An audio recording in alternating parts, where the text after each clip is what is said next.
It's not here. Hello. Hello. Right.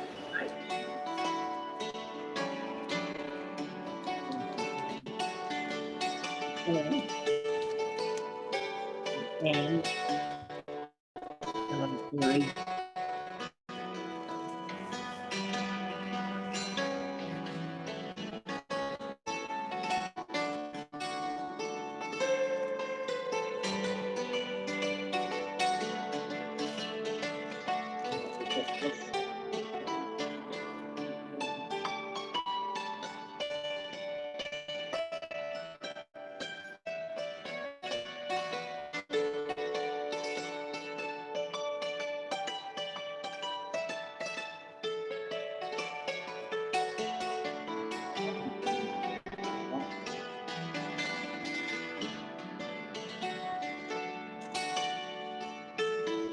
Double check this behind.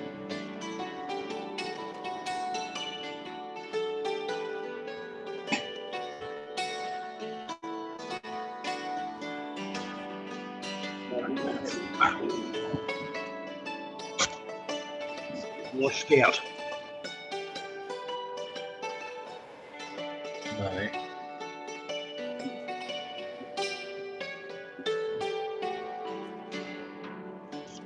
Get there.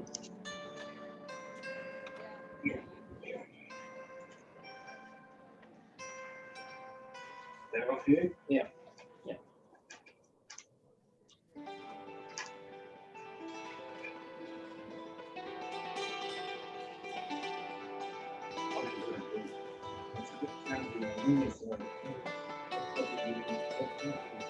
Anyway, Yeah. you can say we should go and make the voices without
addition.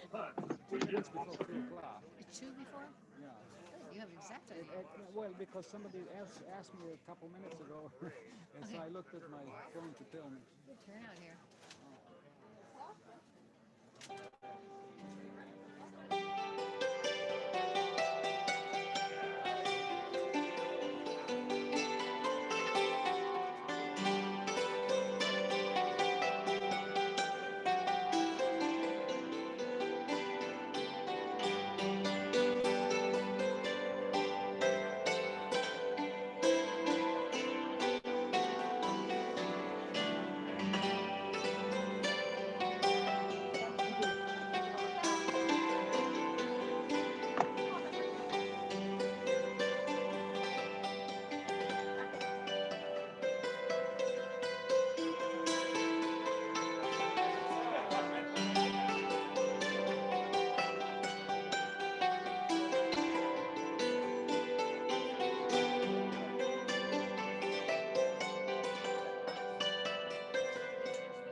Get up and do it. This is what we love. This is our home.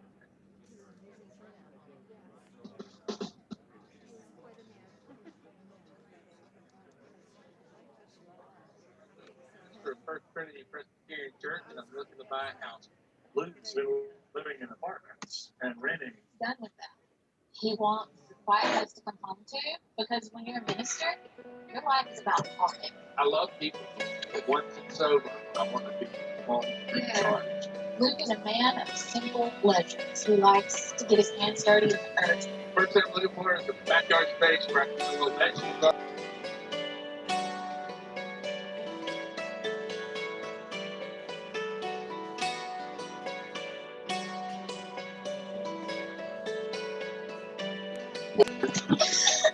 On top of that, I'm very grateful about it. That I don't see purple.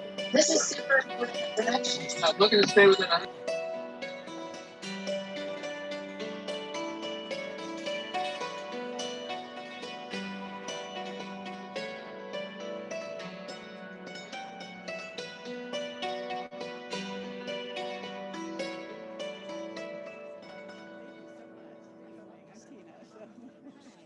Waiting for somebody to tell me. I know, yeah. You want me to stop? I think I'm going to try to get us started just because we got to get this done before the rain starts. Yes. So thank you. That was You're absolutely welcome. I like it. I love the brick and I love the little porch on it. And you, Oh, very sweet. We're good. Okay. all right. Thank you. Hey, Dave. Can I write on this side?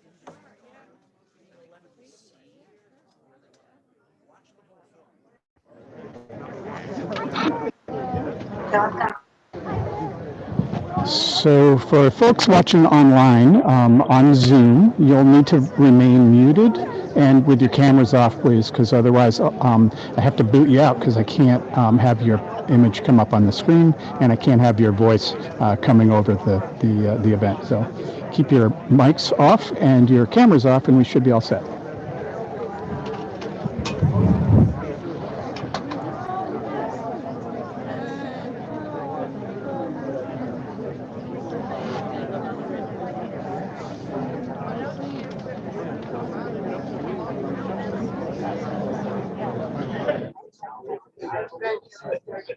I scream so loud.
On here?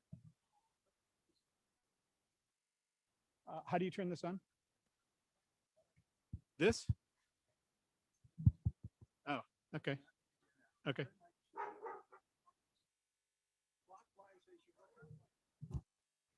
On the cable?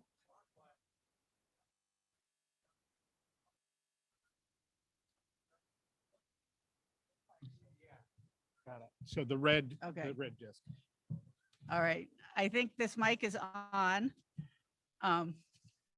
Thanks, Craig. Thank you all so much for being here. I'm sure I'm going to like fall apart in the middle of this, but so bear with me. But thank you for coming to this celebration of Brian Boland's amazing life. I think the thing that has gotten me most through the last kind of horrible weeks has been kind of seeing all of the love that people had for him and the personal and other ways that people have reached out to the airport, to me, to the community, to each other. It's really been amazing. So thank you for being here. And we've got people watching this on Zoom and YouTube and I don't know where else. So there's folks all over the place watching it. I want to thank a few people who helped me sort of pull all this together, because as you can imagine, like this is incredible. We have this amazing sound and video team with Bob Farnham and Rick Barrows and Dirk Coppers, who wasn't able to be here, but he's like an internet wizard and got us really good internet. Post Mill Soaring Club for doing a lot of touring around parking and helping out in the museum.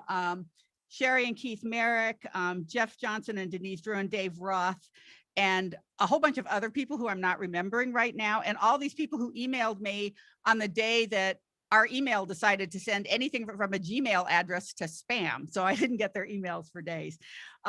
People bringing food. Thank you so much for making this kind of a really typical Post Mills airport. People show up and they help each other out and they're here and we have a good time event. So our hope today is to just have a chance for people to remember Brian. Hopefully some people will be willing to come up here and share some stories, and we'd love you to come up here because it'll be a whole lot better for the people who are watching remotely if you do come up here, and others will be able to hear you better. So just stories, memories. He had an amazing kind of bigger than life. He was someone who was so fantastically fortunate to be able to just spend his life doing what was important and meaningful to him and gave him great joy. And he brought so much joy to other people. I have only one request, is that there be no discussion of the accident. Please. And I don't know if there's anything else I really need to see because I know people have a lot to share. So I hope people will be willing to do that. And hopefully we can get a whole lot of storytelling in before the rain comes. So thank you to everybody who's been sending those anti-rain sort of vibes out into the universe, because so far so good. We have folks here from the local area. We have a contingent from Connecticut. We have people from Maine. We have people from all over. So I hope that you'll also have a chance to eat and hang out and mingle and maybe get to know some people from other parts and places in Brian's life, and learn about the kind of whole astonishing range of things that he did. So with that, I'm going to ask Dave Roth, who has agreed to be kind of the MC, to come up here and kick us off with a memory. And then for folks who would like to share something, please just come on up. And, you know, if you really, really, really feel like you can't come up, we might be able to bring you a mic, but ideally you will find your way to the stage. So thank you all for being here. Please eat. We have a lot of amazing food that people have brought for us. Have some drinks. There is no more Jenny Cream Mill anywhere in the Upper Valley right now that I could find. So it's the delivery's not till Tuesday. So anyway, enjoy it. All right. Thank you.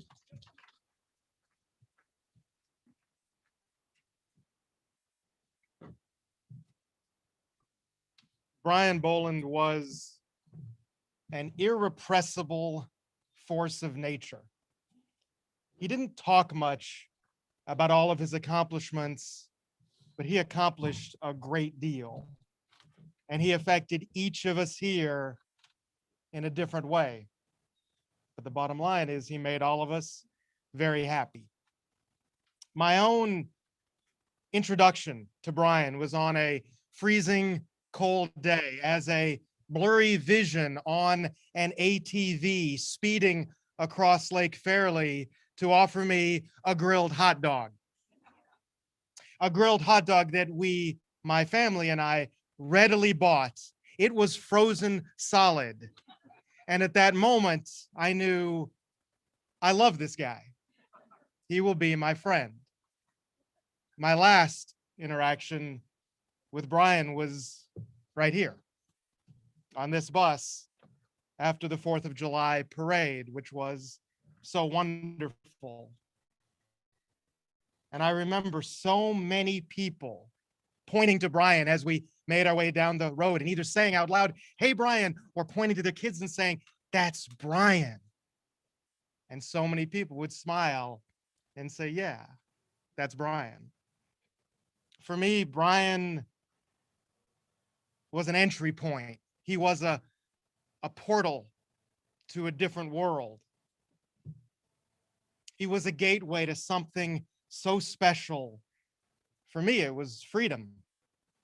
He allowed me the opportunity to do what usually only birds get to do, and see our beautiful lakes and the valleys and the trees in a way that was impossible to describe in any other word but joyful.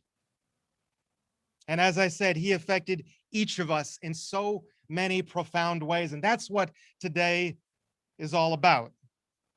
Brian was made up of something different.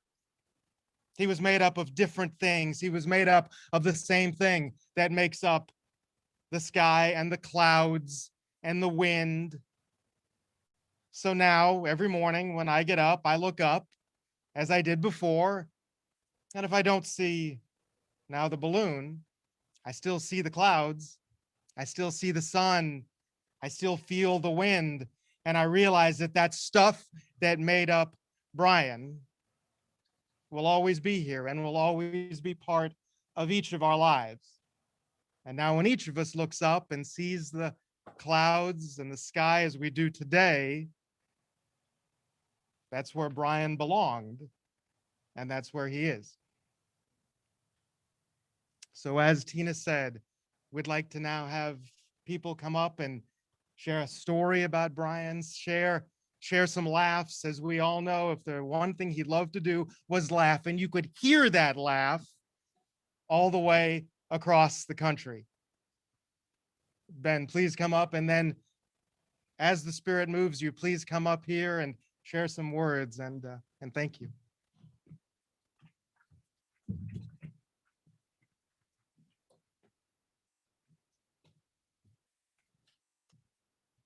Good afternoon, everybody.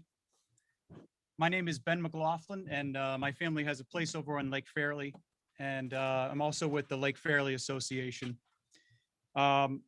I'd just like to share a few items that were special to me and my family about Brian. I'm an aviator. I fly an airplane, and I've flown in here many times, and also enjoyed the museum with my children.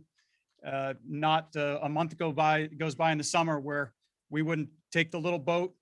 We take it down to the end of the lake and then walk down here and go through the museum with my kids. And I know a lot of us have experienced that, and we don't find this anywhere else. And it takes that special person to put together such a a fun assembly of things for the rest of us to enjoy. And that speaks to his generosity to the community. Brian was a character, and some would say a caricature of himself, larger than life, as David says, and a presence wherever he was. In some ways, Brian lived a life that I wish I could live, right? There was some aspects of how he lived that I'm sure everyone here has some piece that they wish they could do. Brian was a tinkerer and a creator, and I do a little bit of that in my spare time, but he lived that life fully. He flew when he wanted or could. He owned an airport, built stuff in his spare time. Or these are my dreams and fantasies. And so for that, I appreciated being near Brian, being around the airport. And as an aviator, the idea of stewarding and owning a small airport, this type of culture and this type of small airport culture doesn't exist everywhere, and it's not growing. Every year there's a few airports that close around the country, and it's important to us as aviators for that. And he took that to its fullest. And this was a special gem that he was able to continue stewarding the culture of for the community, for the aviation community, and for that all of us got to enjoy. A little bit about, I had like many of us, a friendship with Brian, as just being in the local area, and I knew some of him in some ways. I've been coming around the airport for 22 years or so, and it's this moment when we have a loss, or that I've experienced, that I knew some of Brian, but I didn't know every piece of him, right? And I look back and wished I had known more, or maybe asked him a few more questions. And so in my little side piece of life here, it's a reminder to maybe for myself to be a little bit more available to the people in my life, and to try to get to know them a little better, because we wish we had known him a little bit better while he was here. But that's part of the loss, and we mourn his passing, and so I appreciate everything, that piece that he played in my life, and I'm really going to miss him. I think we're all going to miss him. We're here, and so that's it. Thank you, everybody.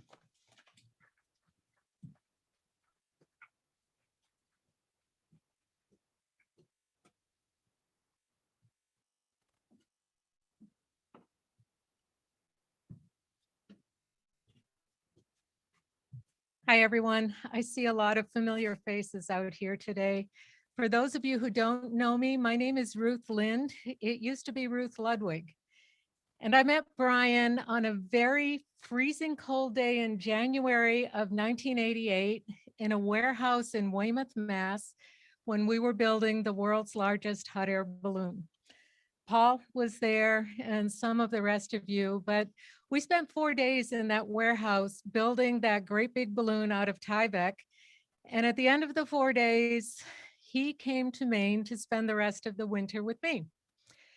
While he was there, he saw an ad in a magazine. I believe it was Flying Magazine, but it might have been some other airplane magazine, that there was an airport for sale in Vermont. And he said, I think I want to buy an airport. I said, okay. So we came over here in March or April, as I remember, and we stayed at the Silver Maple Lodge, and both of us fell in love with Scott and Sharon. Brian bought the airport. He said, but I can't really go there unless you'll move there and run it for me. I said, okay, I'm up for it, I'm game. And I sold my house in Maine and moved here. Brian needed me to run the airport for him while he was at camp. And I did. And during that time, I met some. And that time of my life is always very precious to me, and I'm grateful for it. I said to Tina when I got here earlier today that she and I are the bookends of Brian's post-Mills life. And I'm so glad that we finally got a chance to meet. There are so many, many stories, and I know a lot of you want to tell them. Thank you for letting me tell mine.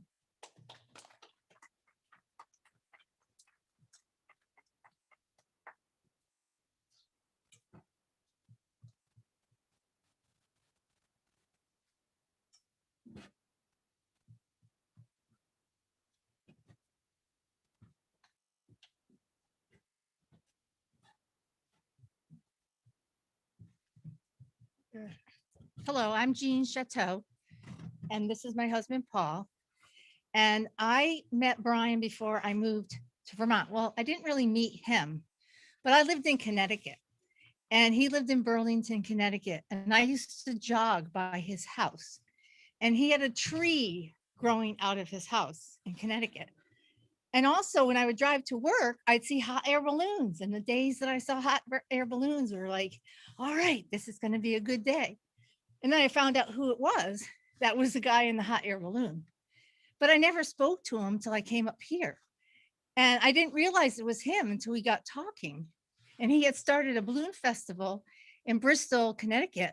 And I used to go to that every year. When I came here, I met him because I rented a cottage down here, number 5, when I was coming up to spend time with Paul while we were dating. And that's where we got engaged, in cottage number 5. So we have a lot of connections. Hi, I'm Paul, her husband. I have a couple stories about Brian. The first time I met him, I was walking my dog way down the end of the runway, down where the cabin goes out over the water. And he came down in a miniature fire engine, had a couple of Budweisers on the back. He said, hello, my name is Brian. I introduced him.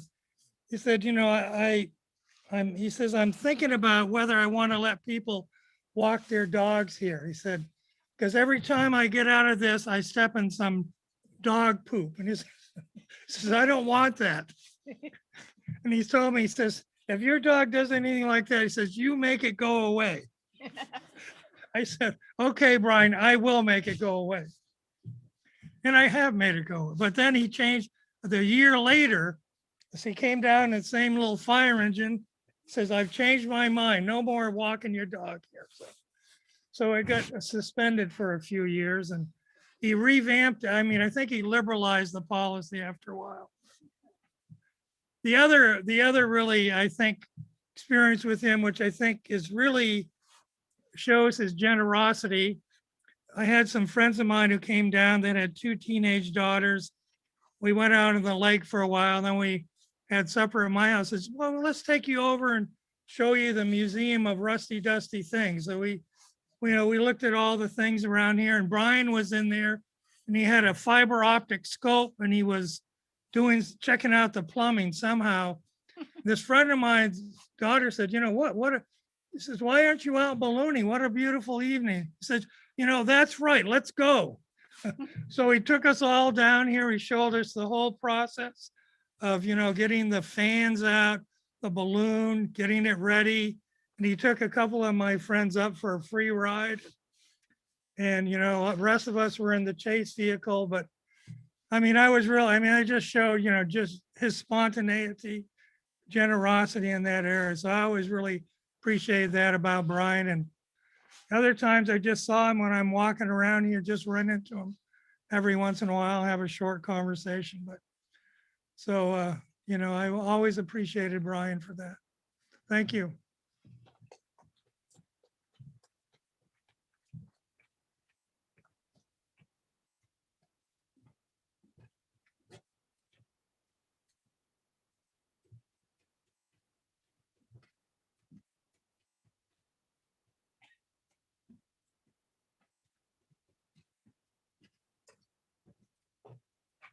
Hey there.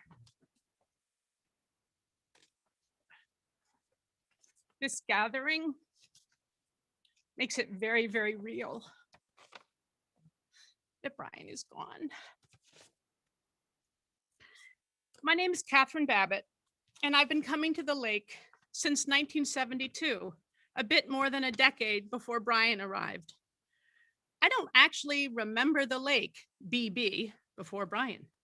What I do know is that Brian created decades of magic and the best kind of entertainment on the waters of Lake Fairleigh, the skies over Post Mills, and on land with his creative genius. Brian was a unique spice to our community. I and we are forever grateful for the magic his magnificent balloons provided our Upper Valley skies and rolling hills. Somehow, whenever we saw Brian in his balloons or puttering around the lake in his double green kayaks with the thatched tiki umbrella, often with Tina knitting at his side, no matter what was happening elsewhere in this country or the world, somehow, some way, it felt like all was good. I remember having that feeling again when we saw the balloon that Thursday evening. We already miss seeing Brian's balloon lifting off from the airport and drifting peacefully over the lake and hillside. We will always miss seeing him on his morning rounds on the lake. Brian was always up for the friendly wave, stopping at the edge of our dock, or a jump on board on his little steamboat on a blustery autumn day. Brian had a wonderful sense of humor and a spontaneous spirit. In closing, the following quote from Hunter Thompson seems quite fitting for the Brian we knew. Life is not a journey to the grave with the intention of arriving safely in a well-preserved body, but rather to skid in broadside, thoroughly used up, totally worn out, and loudly proclaiming, "Wow, what a ride." Thank you.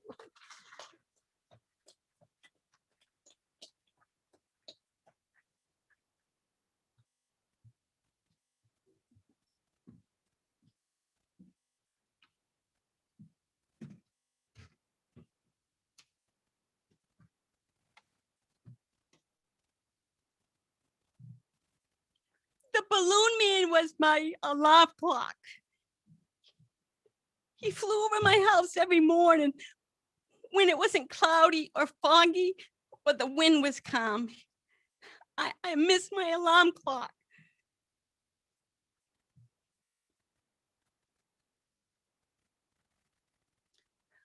The first time I flew with the balloon man was in '93.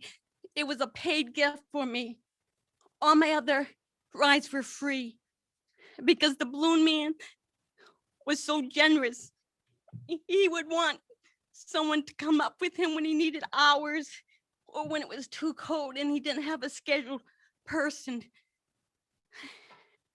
I loved watching him fly over my house and yelling down at me, "It's about time you got a new roof." Or I like those new flowers you've planted. He always spoke to me from the sky. And he will always, always be in my heart. And I will never forget the balloon man. Thank you.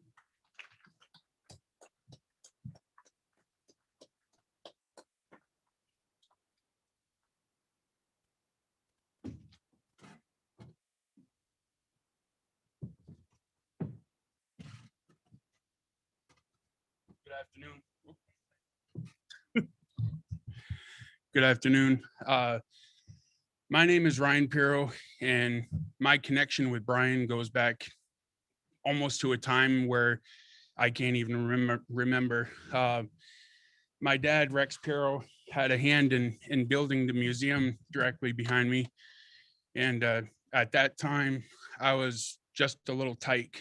And a lot of times I would come out and I'd help my dad pound nails.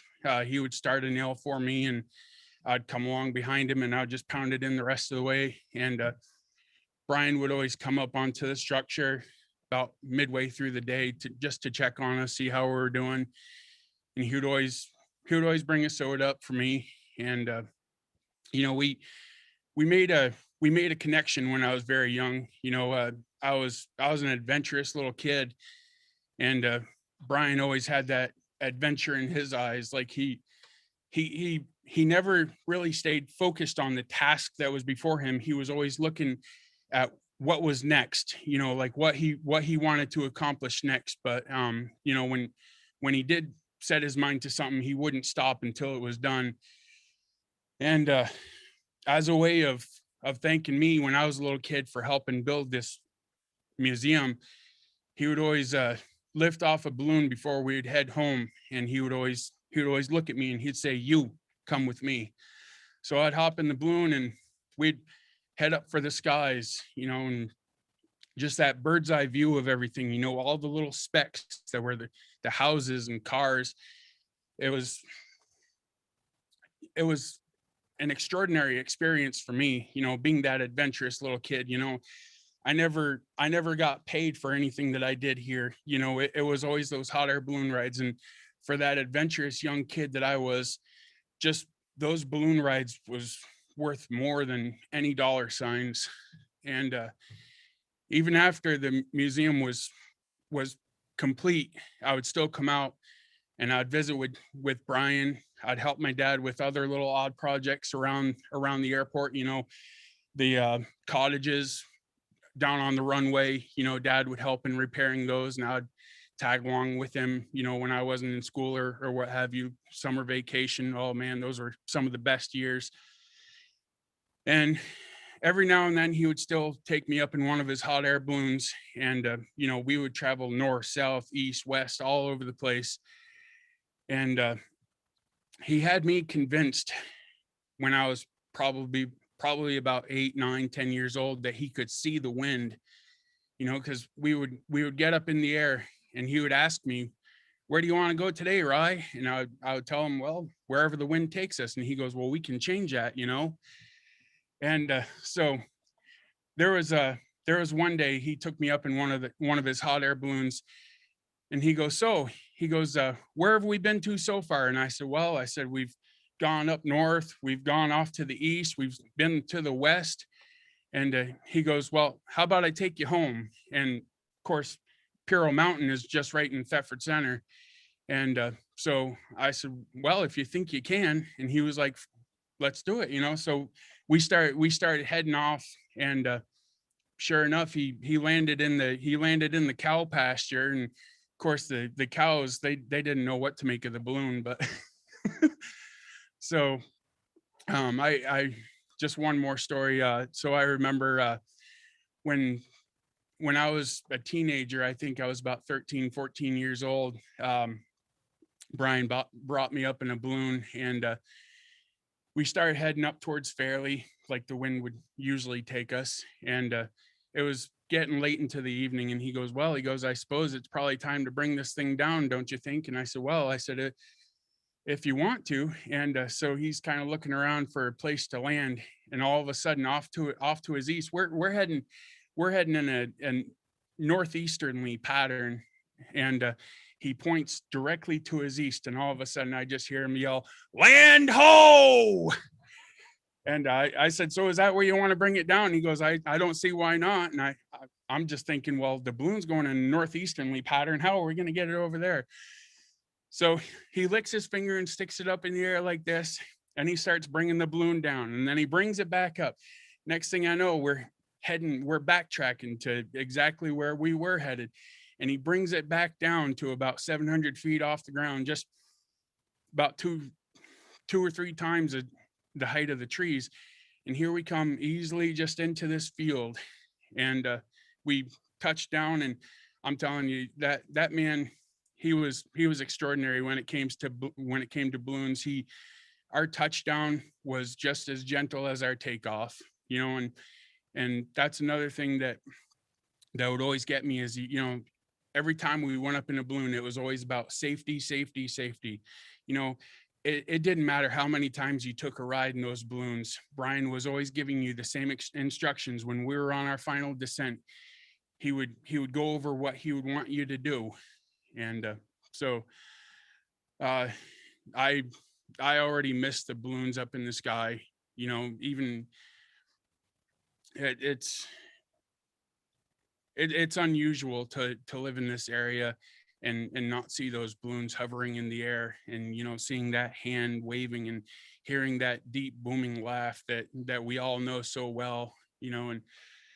And he will surely be missed, and I appreciate everyone coming out. And, you know, it just goes to show how truly loved Brian Boland really was. Thank you.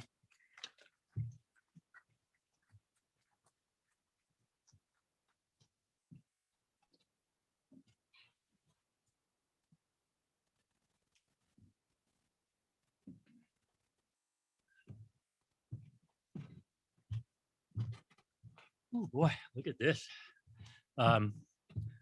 This is beautiful. I'm Paul Stumpf. Bear with me. This is tough for me. I've known Brian since as a high school art student since 1971. I'm going to read, to make it easier on me, a post from some of his buddies on the other side of the pond, as he described himself. And of course, Brian's influence is worldwide. And so I'll read this first, and maybe I can get more composure. Steve Roach from the UK. I must share two short stories told to me by Brian. When I visited Post Mills in 2015, which still show the measure of the man all these years later. In the first, I simply asked Brian what he took when he went flying solo in Vermont. And he laughed, producing a plastic fuel can. Many of you have heard this story. When asked why he deemed it necessary to carry a petrol can with him on his flights, the big man shrugged his shoulders and said modestly, well, if I stood at the side of the road trying to get back to the base with balloon gear, nobody would stop. Yet hold out a jerry can and everyone would help out a stranded motorist. Now, Steve didn't get the other part of that, which I learned later, that if he really wanted to guarantee getting back, he would bring crutches with him as well. In the second story, Brian regaled the day he decided to go and fly the Hopper for a change, strapped himself into a disabled wheelchair for fun. During the landing phase, he passed a family having an outdoor meal and proceeded to land down the hill, allowing the chair to speed up on the grass. Horrified bystanders charged after the balloon, arresting the chair just before the lake. Unattaching the envelope, the bystanders wheeled Brian back up to higher ground and asked after his condition. Brian, in typical dramatic way, said, I feel slightly weird. I have some feelings in my legs.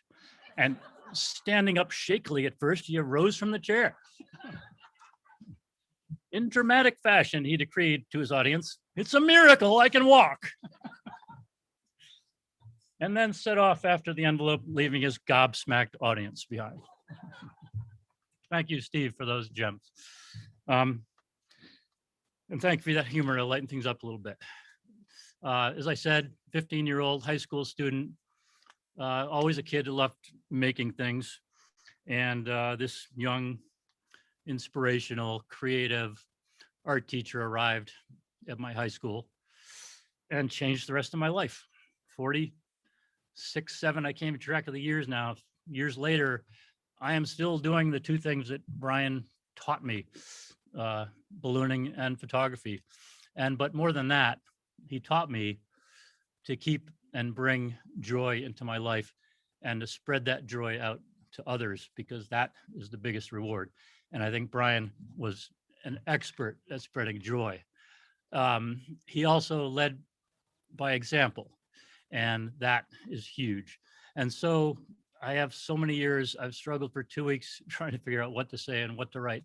And suffice it to say, he changed my life. And as a result, I've changed the lives of many people through Brian's influence, and his balloon building skills are now carrying on to his son and my son and grandson. Thank you.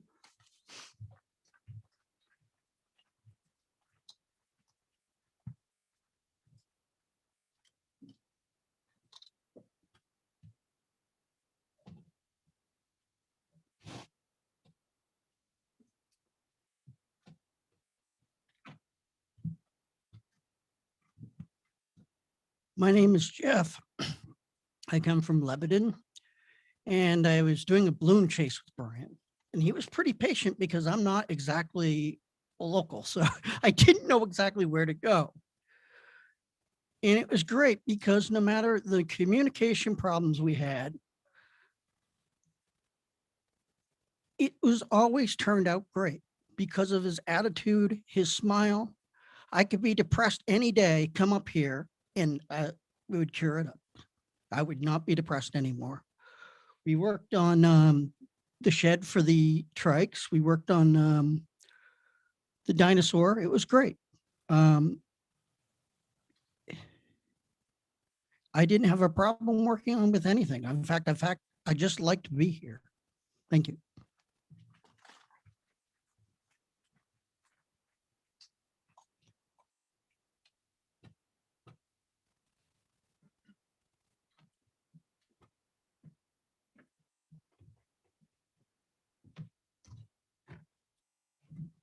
Hello, my name is Jeff Brewster, and I came here to this area from Montpelier and Plymouth to work at Camp Lanakila on Lake Maury in 1968. I taught swimming for 3 years, and then I realized the best thing about camp was being out of camp. And so I became a mountain and canoe tripping counselor. In 1973, in the middle of the summer, 48 years ago, I drove to Farmington, Connecticut for a job interview. And at the end of the interview, the assistant superintendent asked me if I flew hot air balloons. And I said no, not knowing why I was being asked. He said, good, you have the job. As it turns out, that spring, Brian had landed on the roof of the Donnelly Bakery in New Britain, Connecticut, and Bill Strike, assistant superintendent, bailed him out of jail. My experience continued with Brian in trust and friendship. I came in 73, he left in 77. I was talking with Kathy Wadsworth about this last week. His students, our students, built a Tyvek, decorated a Tyvek balloon. Brian built it. I think it was his first. It was called Cosmic Wheels. Each panel was a zodiac symbol, and the kids for that zodiac got to decorate that side of the balloon. And at the Balloon Festival in 1975, I got to wear a jumpsuit that was reconnaissance survey spy gear for World War II. It was a big zippered suit with straps around your legs and around your chest and 2 D-rings, one on each shoulder. And they hooked me into this Tyvek balloon without a basket and without a heat source. But they were heating it up while 4 men were holding me down on the ground. At which point the 2 tethers from the balloon being attached to the trucks were my safety concern. They let me go. And I went up and up, and I was looking down between my crotch at all the people that were in awe of me still being there. I descended, and like anyone in a balloon knows, once the balloon hits the bottom, of the ground, you lift back up again. And I did these monstrous moonwalk jumps. And when it was all over, I said, that's really great. Let's do it again. And I did. I trusted Brian for all of those projects that we did at school. I helped build that barn that had the tree growing out of it over on Lake Garda. I came up here with my son after camp one year. He took us out to the tree house. He had to find the key. He said one of his neighbors has a girlfriend. We went out in a tricycle he had just purchased, a three-wheel Chinese taxi, he called it. And as we were getting in it, he pops open the little hatch next to him and pulls out a Jenny Cream Ale. These are the fun stories that have come out in the last 2 weeks. I have not spoken with any contact of Brian's and mine in the last few weeks about tragedy. We've all had absolutely hilarious, joking stories to tell because that's who Brian Boland was. And I did not realize until I read an article in the magazine newspaper the other day that his middle name was my first name. And I had his son, Jeffrey, as a student at Farmington High School as well.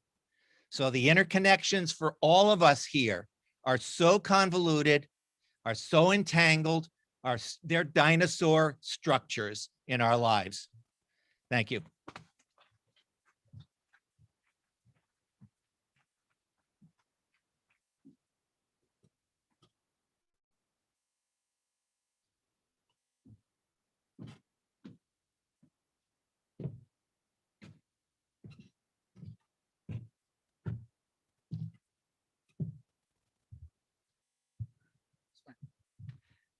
My name is Michael Libby. I was an apprentice of Brian in 2017. I came over from Maine and Brian taught me how to fly. When I arrived, he said one of the first things that I needed was a watch. And, you know, I had a cell phone to tell time, but that's not what I needed. I needed a watch, and we went into town and I bought a watch. And coming over or thinking about coming here today, somewhere in the last 3-4 years, the band broke on that watch and I wore it at least a year and a half after my apprenticeship. I thought it was going to save my life or some kind of a compass for direction. And what I thought about in coming, I went to Walmart and bought another watch, and I set the time here at this event. I need a wristwatch. My apprenticeship, I lived here at the airport in the museum, in the rustic apartment called the Thinkatorium, where I got woken up by a walkie-talkie and peed in a funnel. Every morning, it was ballooning time, and I'd hear Brian's voice, "Okay, time for ballooning. Let's go." I knew what that meant. I've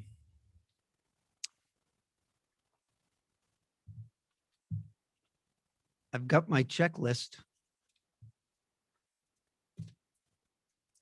This was the checklist for the apprentice, step-by-step instructions for inflating a balloon and safety. Somehow I thinking it's a philosophy for living. My first solo flight, Brian gave me at the end of my apprenticeship, a knife. And there's 2 phone numbers on this knife engraved in the knife, along with my date of my first solo flight, October 12th, 2017. And the Post Mills Airport number and Silver Maple Lodge number. And he said I would never be lost again. A knife as a compass. My first solo flight was on that October evening. I had certain ambivalence about, I had 21 flights and 5 solos in my apprenticeship. And as it's been mentioned, Brian, you just felt it was trust and confidence, and yet, I was going to go up alone. And it was kind of, like I knew that day was coming, and somehow that afternoon I needed to go to the grocery store. And I came back, and it was a little late, around 6:30. He had the balloon all set right over here in the runway. And he said, okay, this is your day, jump in. And I took off without any question. And it was a calm day. And I headed down towards the valley. I think it's Maple Brook Road or Middlebrook. And headed towards the dairy farm down there.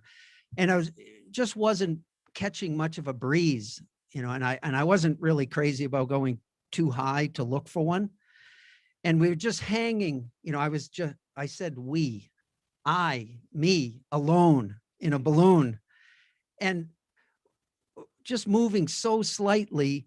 Now, the watch is important about fuel and timing. And I'm not sure if I was a great apprentice, because I always would forget to look at my watch when we started inflating the balloon. I always looked at it after it was inflated, then I had to subtract time as an estimate. But this evening, I said we again. I was heading down the valley and knowing that I needed to land soon, and the sun was setting, and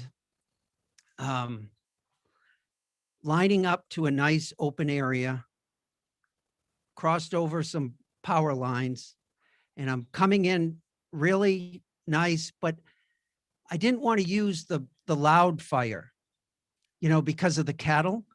So I was using the other burner. Can't remember what that's called, and fire 2 or 1, I don't know.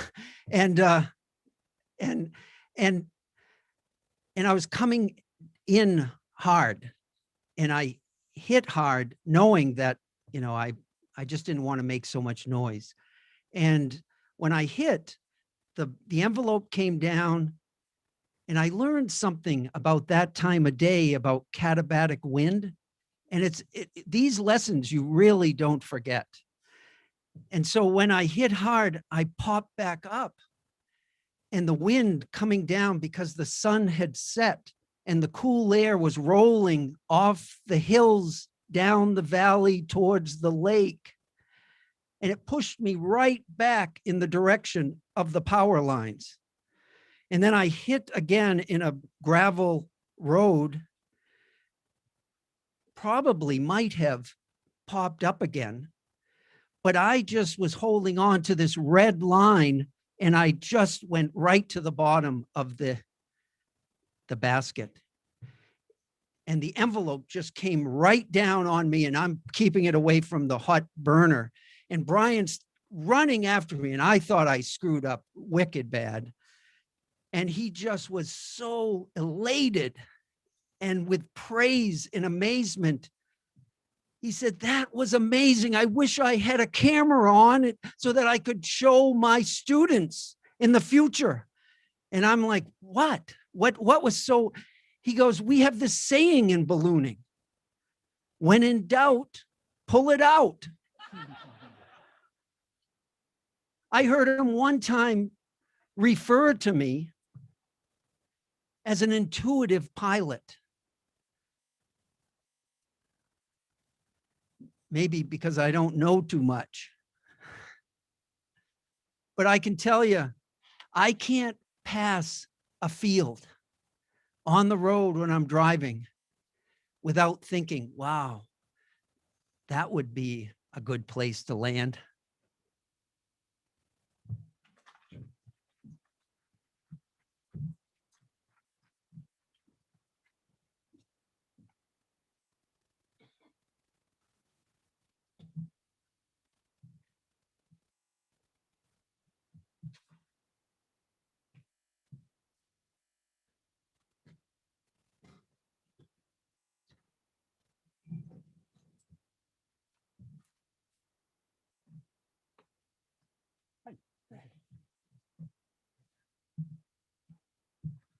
My name is Manning Grewal. I moved to Post Mills in 1998. Actually, we bought this place in 96. I was in Massachusetts. I graduated from MIT and then worked 28 years at Gillette, retired and came here. I met Brian first in 1998, October, I believe. And I had a lot of stories about him because I almost saw him once a week. I took walks and it was like a routine to stop here at Brian's whenever he was there. I have so many stories, but I'll tell you 2 or 3 of them, which I will never forget. I think after I moved, it may be 3 or 4 years, I was cutting the lawn on a riding lawnmower, little lawnmower, and then I saw the balloon. He came down. He had another boy with him, and I thought that I got scared. I thought that he just dropped here or something really bad happened. I let the lawnmower run, and I ran to him, and he said, "Come, Hava, come up on the balloon."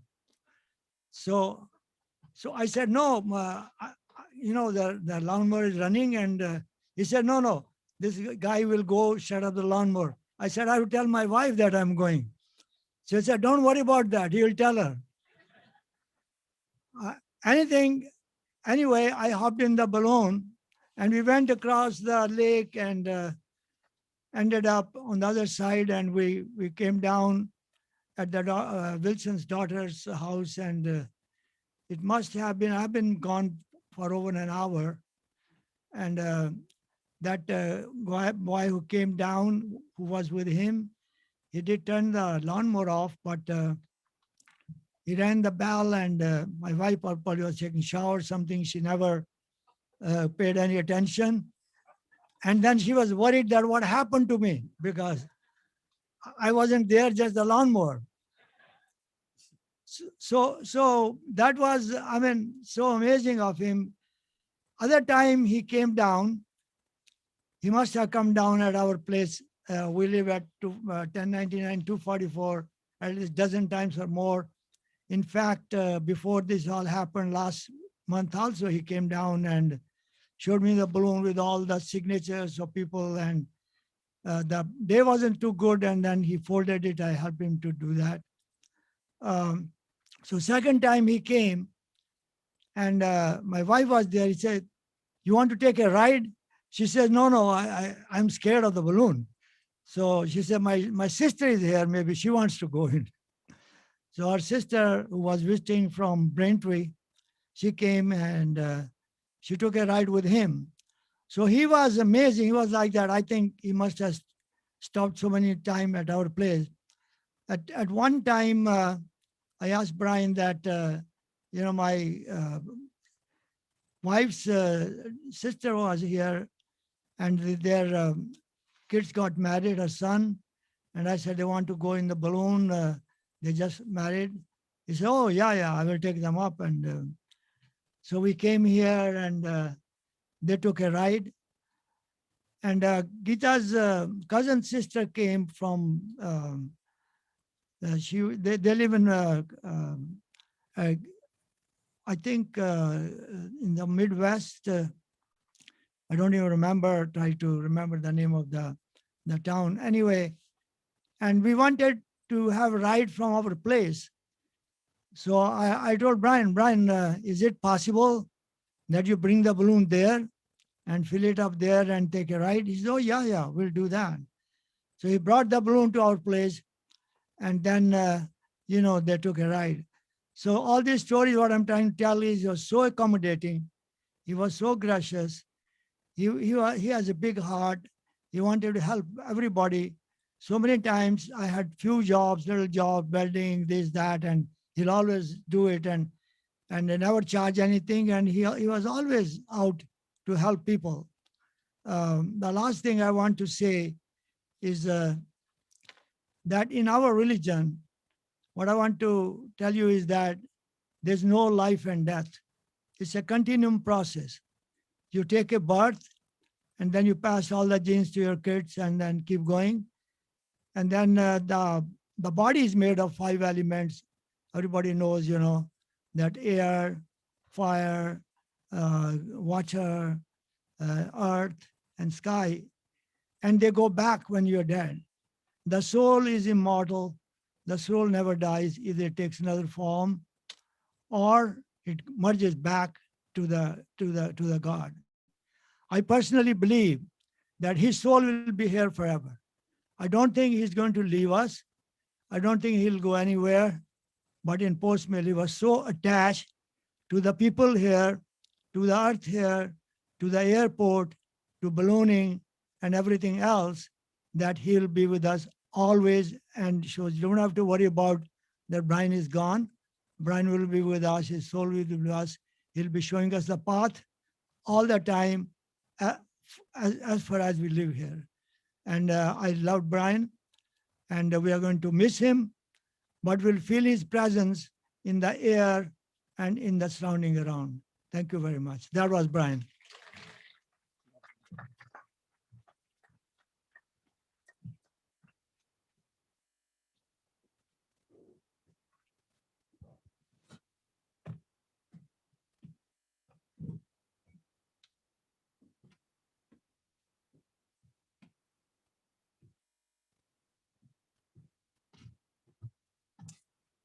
Good afternoon.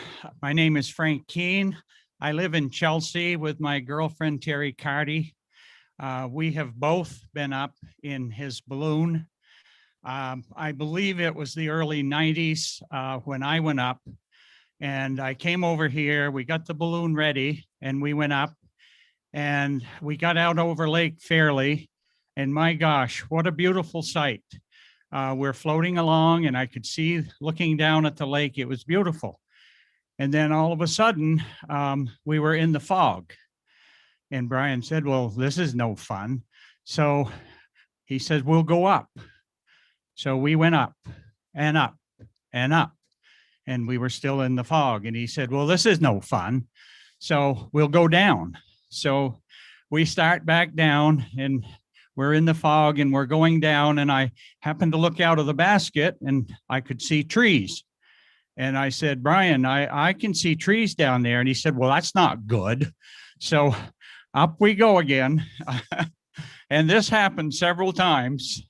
I lost count. I wasn't scared. And finally we got out of the fog, and the view was just fantastic. As most of you know that have been up, it's an incredible sight. And I kind of forget where we landed. It might have been in the edge of Corinth, I don't know, but it was a big open field and the chase car was soon there. It was great. I used to see Brian every year. I always go to the antique car shows in Stowe, and he used to come up there and give rides. And we'd hear the balloon in the morning, the burner taking off, and sure enough, there's Brian. But one more story I just want to tell you quickly. I used to see the balloon occasionally over the Chelsea area, not very often.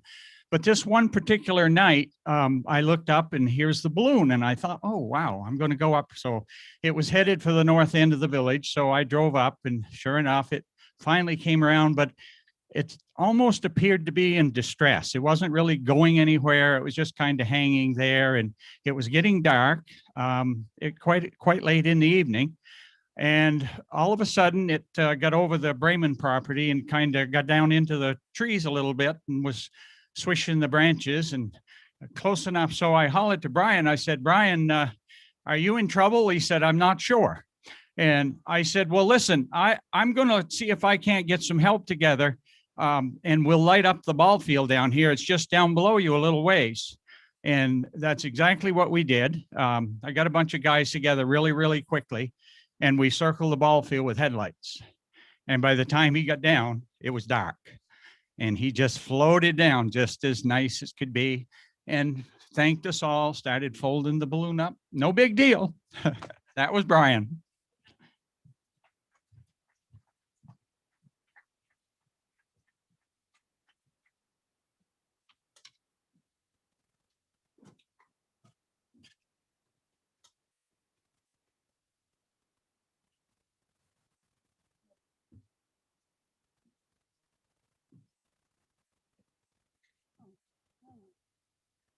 Okay.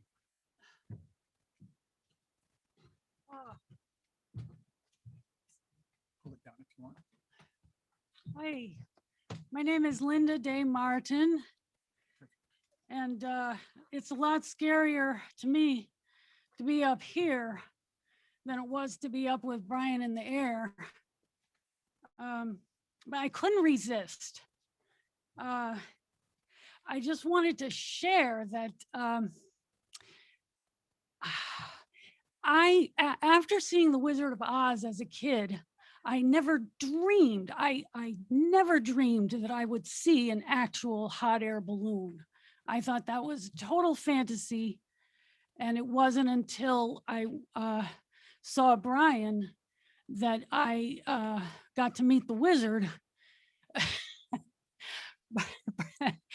And I just am going to miss when I was working, I'd be on the highway on 91 going to work or coming back, listening to the radio droning in the background, telling me everything's going to hell in a handcart, blah, blah, blah, disaster, blah, blah, bad mess, blah, blah.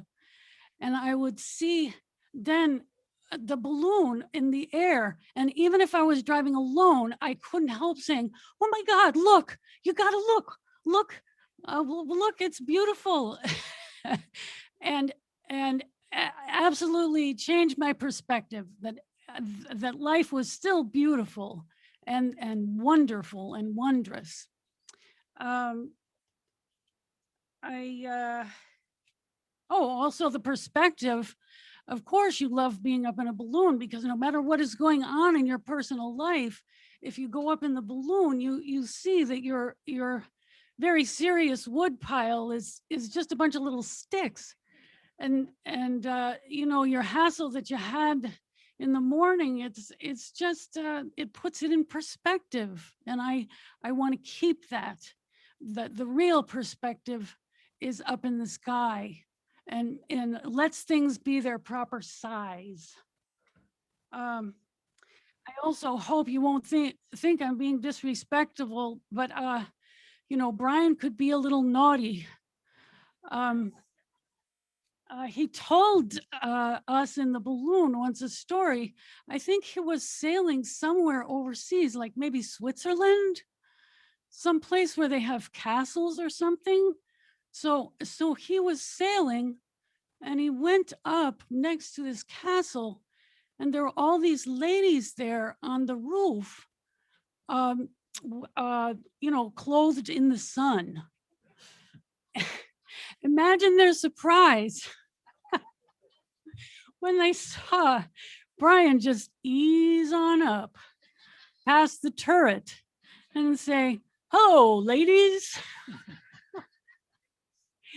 And then his other story that he told us was that he sailed down the path of the Connecticut River when the river had ice and snow on it. And he had you must know this, he had a big dowel, a long dowel. And on the end of the dowel was a foot shape.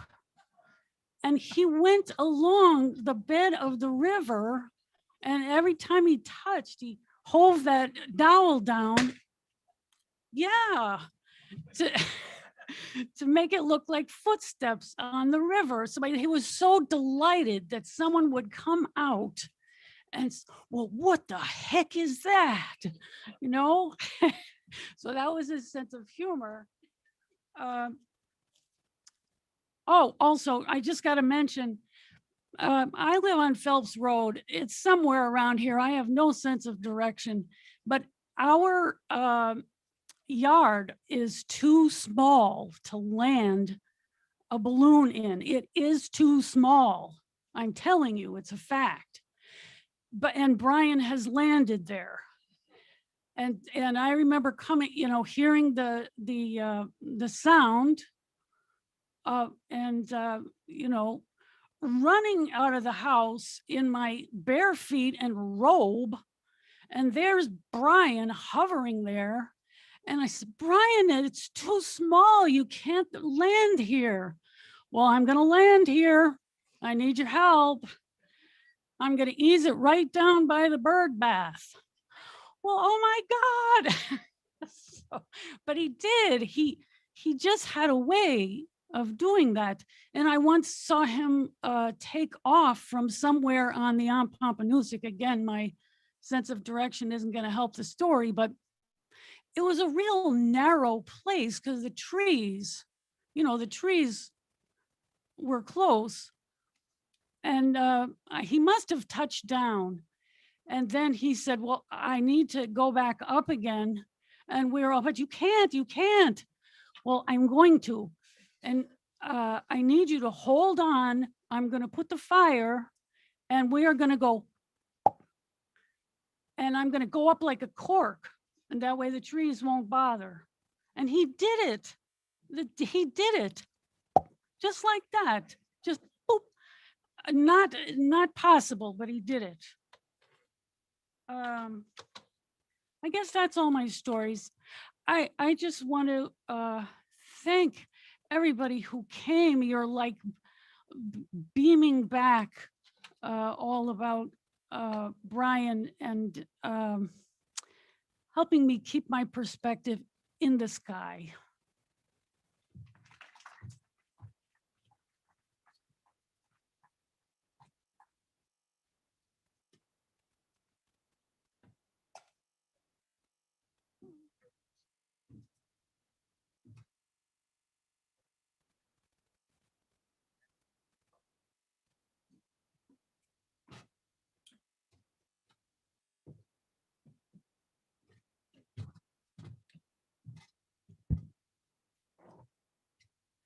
Hi, everyone.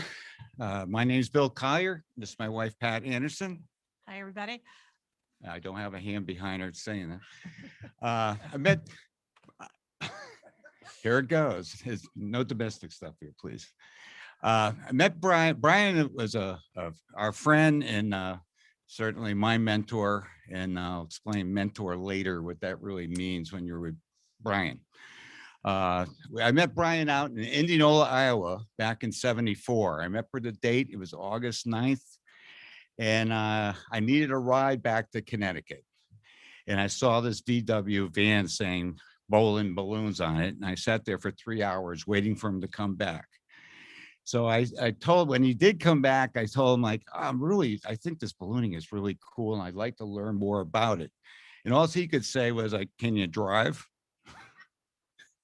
I don't know, for you people that don't realize, but Brian couldn't drive very well. So I said, yeah, I can drive. He says, you're hired. Okay, went back and we flew every day, every state back to Connecticut. I would drive, he would wake up, he would fly, he would land, he would go back to sleep and I would drive. It didn't seem fair, but I'm starting to get the picture of what a balloon slave is. And I'll tell you, I came back and then I immediately moved in, painted his house, and you couldn't sit around Brian's studio down in Burlington and we couldn't watch TV. That was illegal. You couldn't listen to the radio. You couldn't sit there and have a conversation about anything but balloons. I said, oh, why? He goes like, well, why don't we build a basket, or why don't we sew a balloon while you're talking, blah, blah, blah, I said, okay. So it was always, there's always a project, something to do. Ballooning was everything. I lived with him for about 3 months back then. I built one of those little Tyvek balloons. Why we all survived through that period, I don't know. But I'll tell you one story that sticks out in my mind is he was in New Zealand, and he had written me saying, and we were coming over to do some festivals over there. And he goes like, I found the perfect place for a commercial ride business. I said, oh, great. And it was called Akaroa. And Akaroa, for people who haven't been in New Zealand, is a crater south of Christchurch. And the best landing times are at low tide, because it's like this on both sides. It's a harbor. It goes out, in the opening are cliffs, and next stop is the Antarctica. So he goes like, I'll tell you what, I'll use some of my equipment. You use your equipment. We'll use your envelope. And then I'll supply the basket in the burner. And of course, as the mentor, I never get to touch the burner, even in my own envelope. So he would fly on, and then he kept on dipping in and out of the water. And I go, what is wrong with you? I says, well, I'm not used to this size balloon. I says, this is a Boland balloon. We built it, remember? It's your design. I said, mine's so much smaller. Anyways, it's up and down, dunking like a donut. And I realized that we're going down low. I can see the stream of air and waves going right out that opening to Antarctica. And I said, Brian, I said, maybe we should go up a little higher and try to get to one of the sides here before it's too late. And he goes, no, well, I've done this before 12, 14 times. And I said, okay. And he goes on, and then he says, maybe we should go up higher and maybe get, it was always his idea. And so we landed into the side of this crater, and there was a little road, and we were basically standing up in the basket, straight up and down with the balloon over the road and up the next hill. And Pat came along with some other friends and said like, where are you? I said, just look down below your feet. We were stuck in the bush right below her feet and trying to figure out how the heck we're going to get out of this. Well, we did get out, but when we first came into this town, we went to a bakery, and then somebody was talking about him landing on a building. Maybe it was a bakery or something, but he had landed. There was a newspaper in this bakery with Brian Boland. He's already made front page. It didn't take much. There was only 200 people in this town. And he's on top of this roof. And so I go to the waitress. I said, look at, do you know this guy, Brian Boland? And he goes, oh, he's mad. I said, what's he mad about? And this went on because the language barrier over there, mad, I mean, crazy. I thought he was just pissed off. So that's when we found them. We did this little excursion. And I know everybody out here has a story, has seen something or been with them. And we all have great stories. We could go on for weeks, years talking about it. Pat, did you want to add anything? Well, I was just saying, I met Brian in 1979 when we were working this Long Island Sound Festival, and he invited Bill as one of the pilots. So that's how I met Bill. And then, of course, I found out we needed some paperwork and all that, but that was I years still haven't later. forgiven him for that. So because of Brian, we got together. But anyway, the stories go on and on and on and on, and we could spend days telling the stories. So thank you, everybody.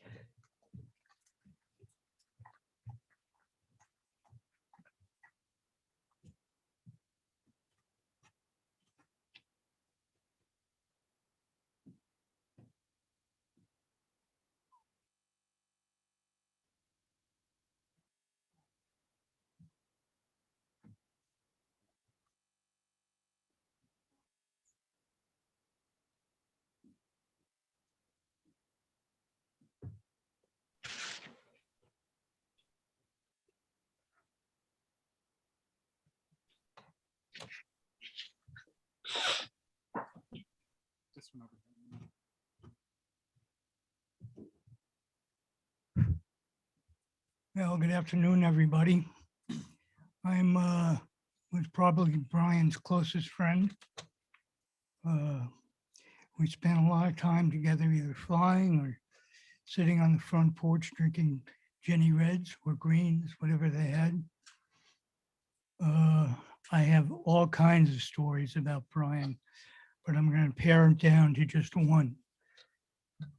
We went flying one morning, and I don't know if everybody knows this, but Brian certainly liked to talk.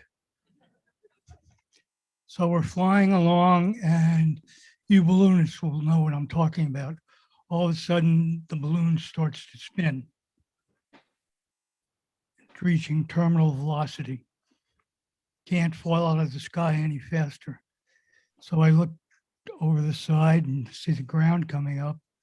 And I said, Brian, take a look. He said, oh, I forgot to burn. And that was the end of that story. Luckily, I'm still here.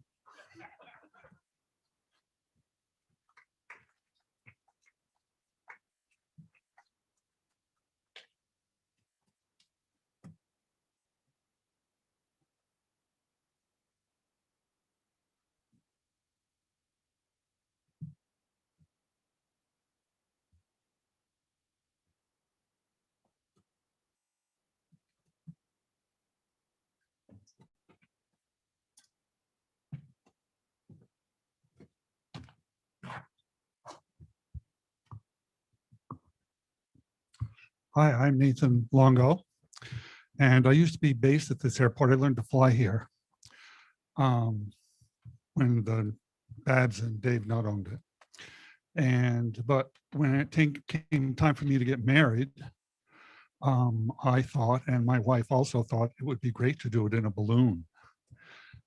This is when Ruth was still here. It was 1988. And she graciously offered to take us up. We at the time were living in Massachusetts. And on our way up here in early October, it was snowing.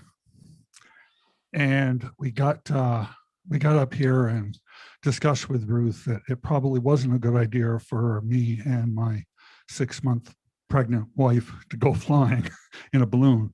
So we actually got married down at the end of this runway in the cabin. And Brian and Ruth graciously offered their home to us for a small party. And they couldn't have been a better host. I did go flying with Brian one time. I just was here and the balloon had room and I jumped in. It was a very quiet day. And we took off and we floated up towards Fairleigh and saw Richie Hall and out grilling something, and let's drop in and see Richie Hall. He comes down and yells to Richie Hall, and he's talking with them and all the time. The trees are getting closer, and I think he knows what he's doing. You don't have to worry about that. He knows what he's doing. And eventually the trees were in the basket, or the basket was in the trees, whichever way you want to call it. He says, oh, okay, I guess we'll have to leave. And he gives it heat and off we go. Well, this calm evening, all of a sudden got very windy.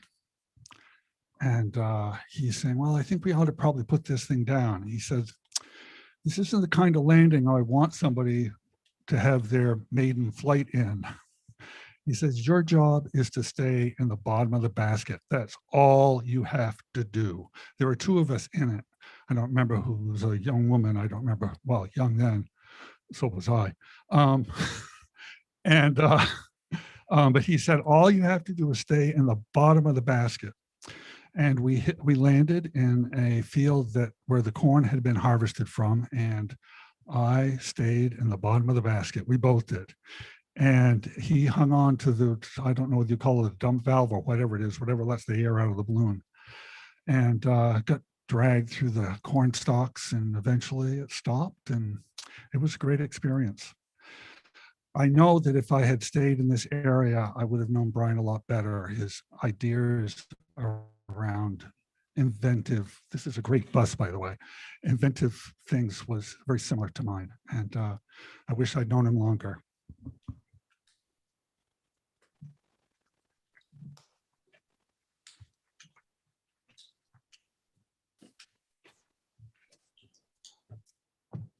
So I think if anything wove together all of the stories that we've just heard, we know that Brian brought joy and made people happy, but he also brought magic to each of our lives. One of our rides, and I know Aaron remembers this, we landed in a field and a woman was celebrating her 80th birthday. And Brian said, let's take her up in the balloon. So we did. When we came back down, the woman hugged Brian, hugged me, hugged Aaron, and said, you just made my dream come true. That is the very definition of magic, making dreams come true. So maybe all of us today will go out and make a little bit of magic for someone else in the name of Brian Boland. Now I would like to have a very special musical presentation by the Revels up here, and then people are free to continue telling stories and eat and meet each other.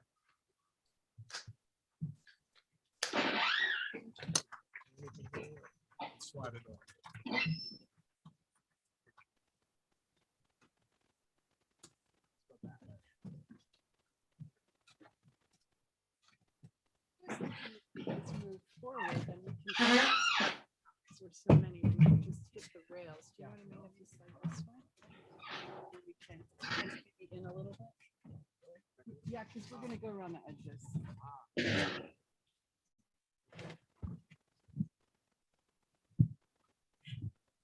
Well, I'm Maureen Burford, and I used to have the privilege of being the artistic director of Revels North back in the day when David Gay was also our artistic director before I came on board. And into my tenancy, we had great pancake breakfasts here, right here, with Brian and David. And I think, you know, this song is one that David Gay arranged, How Can I Keep From Singing? And I'm sure that we've done it in this field numbers of times before. So Brian, this is for you, and also hoping a salute to David. The opening verse is so beautiful. My life goes on in endless song above earth's lamentation. I hear the real but far off song that hails a new creation. Through all the tumult and the strife, I hear that music ringing. It sounds an echo in my soul. How can I keep from singing?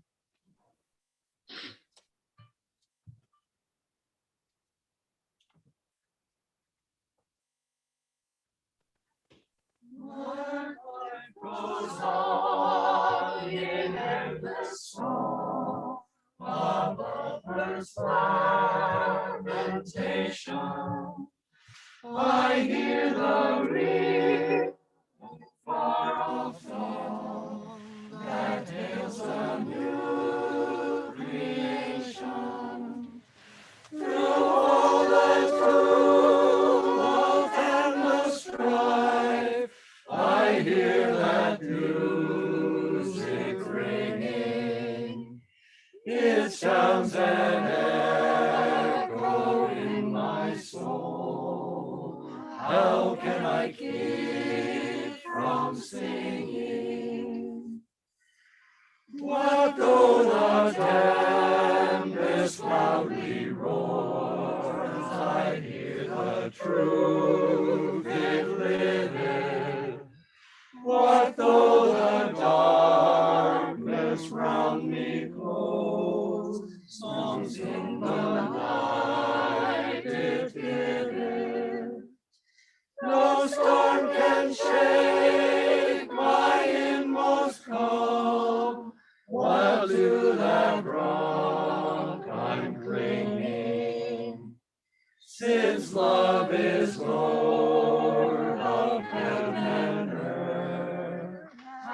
can I keep from singing? I lift my eyes, the cloud grows thin. I see the blue above it, and day by day the pathway clears. Since first I learned to love it, the peace of friends restores my soul, a fountain ever springing. All things are mine since I have this. How can I keep from singing?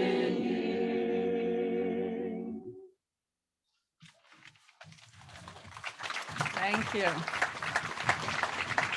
you, guys. That was beautiful.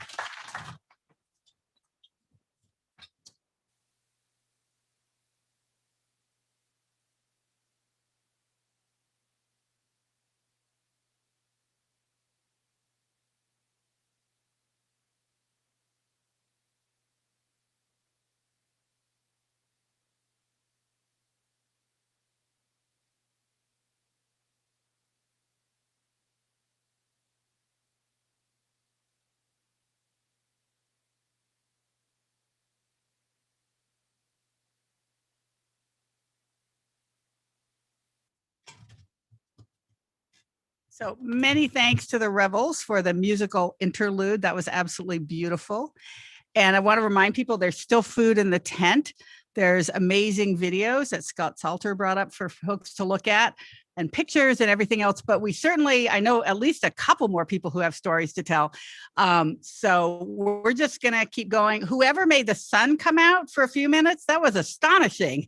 So, so until like those big dark clouds start dropping water on us, we can continue. Again, thank you for being here, and feel free to come up and share a story, and feel free to kind of hang out and chat with each other and maybe get to know someone you don't already know. Thanks.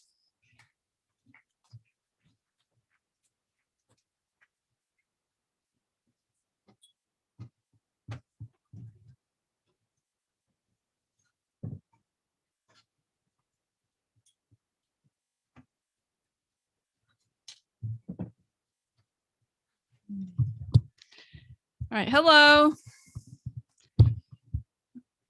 I'm going to continue with the stories. I was very interested in everybody's connection to Brian, so I thought I'd explain. We have an interesting connection. I think I'm kind of new to Brian's existence up here in the Upper Valley, even though I grew up here. I grew up in Hanover. My sister's husband has a cabin on the lake over here, and by mistake, we ran into Manny. Actually, my husband ran into Manny one morning, early in the morning, and we found out this was an airport. We have had many rides with Brian. We have helped launch the balloon many times. We have chased many times. My kid got caught in a tree with Brian one time. You know, and we weren't even scared. It's like, gee, my kid's stuck in a tree with Brian. State troopers are on the side of the highway, wondering if they can help. And Tina came out with another tank of propane, and he pulled it up on the tether, and they made it down. Many stories. My kids are very heartbroken about not being able to come see Brian anymore. They're all grown now. But the other connection I have is if anyone's been in the museum and has seen the flamingos. Anybody seen the flamingos in the museum? Those are the remnants of a prank I did on my mother, who lives in Hanover, who thought flamingos were very tacky decoration. So for one birthday, I gave her 100 of them all over the town, and didn't tell her how they got there. And Brian called us up because she wanted someone to come pick them up. She thought whoever left them on her lawn would come get them. He called not even knowing that we had anything to do with it, and wanted to know what my mother was going to do with all the flamingos because he wanted them. I said, I think she'd love it if you came and picked them up. And we still didn't tell her that I had anything to do with the flamingos arriving on her lawn and all over town. And then I said, well, what are you going to do with the flamingos? He goes, I want to install them in the museum. I was like, I said, really? They're really going to go with the crutches and the spam and everything else that's in there? Anyway, so every time we come now, of course, we have to go look at the flamingos. And then I brought my kids now have wives and boyfriends, and we always bring them to the museum. We help put a balloon up because we all actually know how to put a balloon up, and we chase, and Brian is very good at training you at how to do all these things. He was very good at putting you to work. And we always come see the flamingos. So we're very proud to have a really small corner of history in the museum. And Brian will always be part of our lives. And it's really very interesting to see how many people have come. And I'm very happy to share in the memories of Brian with everybody. And that's our story.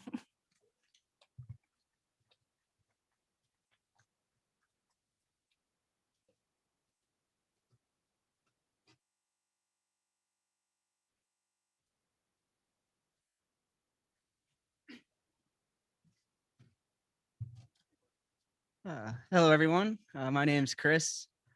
I met Brian. Our first flight together was going to be March 10th, 2010. It was a pretty epic flight. I met him probably 2 weeks before then and mentioned that I wanted to start flying higher and further. And so on this flight, he had me flying, and we went up to 11,000 feet, and we flew from here to Keane, New Hampshire. And to this day, those are still my altitude and distance records. Meeting him kind of changed my whole exposure to ballooning. He taught me all these different techniques that I had never known, such that you think you might miss a field if you get low enough and use the trees to push you to it. The trees will actually push your balloon to a field if you work it hard enough. I've actually seen Jordan become an expert at that technique. But around the airport, right after that flight, he asked if I wanted to help build a dinosaur. So for right on my 22nd birthday fell the construction of the dinosaur. It was a 10-day project. He had, the only requirement was to bring a hammer, and people came from all over. He even had a school. I was amazed that he was able to get a school to come, but come to find out the school didn't require a parent permission slips. I don't know how he figured that one out. But yeah, so after 10 days, the dinosaur was built, and I kind of discovered this old man who was still a kid. He had this driving picnic table. I'm not sure if anybody's kind of walked through here, but the inventions are just pretty incredible. So there was a lot of ballooning and a lot of non-ballooning things. One of the things that impressed me was he flew a bathtub up onto his roof to impress a lady over there, Tina. So there was just all these kind of just interesting things about this man that were pretty incredible. There was a whole lifetime kind of that I knew he had before me. I knew he wasn't kind of this older guy his whole life. He bought this airport when I was 8 days old. So to kind of put a perspective on it, the entire time I've been alive, Brian's been at this airport. During one of my earliest kind of childhood memories was the experimental balloon fest here. And it was just kind of like this organized chaos of balloons taking off, people flying in trash cans, just all sorts of things I never thought I would see. The next time that would happen would be about, 15 years later. It was kind of right after we got to know him. And somebody played a video, The Lost World, up here on the big projector. If you guys haven't seen The Lost World, you can watch it on YouTube. It's pretty amazing. You will see a side of Brian, if you've never seen it, that's you kind of realize that he's a rock star. He did all these things that were just incredible. A little while later, he would invite me to go on a trip to Ireland. And it was this amazing, here I get to go traveling with this rock star who, I don't know, it was just, we brought our own balloon on the airplane. And when we're getting to Ireland, he's kind of letting me know, he's like, so, our housing reservations fell through. And as I get, the flight to Ireland leaves Connecticut at 5:30 in the morning, and then you get to Ireland. It's only a 6-hour flight, but it's 6 in the morning. So it's kind of like the night goes by and you never slept. But we get to Ireland, and the first thing we do, we drive across the country, and we get to where this balloon meet's going to happen. We want to fly that afternoon. So we go to the pub and we start putting our basket together at the pub. The bartender, like, nobody's there at this point. The bartender comes after we get our stuff together and asks what we're doing. And Brian says, waiting for you. Can you get us some beers? And sure enough, we have some beers in a second. But I don't know, that trip was pretty incredible. The balloon lived, we had the smallest rental car you could ever imagine. The balloon would stick out of the back, or the basket would be out of the back with the propane tanks in it, and the balloon would be on the roof. Next year, we upped the ante and brought 2 other people with us. We'd bring Jordan and Joe, and there would be 2 balloons with us, but the same size car. And we didn't even have the option of trying to leave the rental agency without loading the car up like we did. Like, there was just no room. So immediately just 2 balloons go on the roof of the car. And I've never seen like the rental agent just kind of like drop his jaw.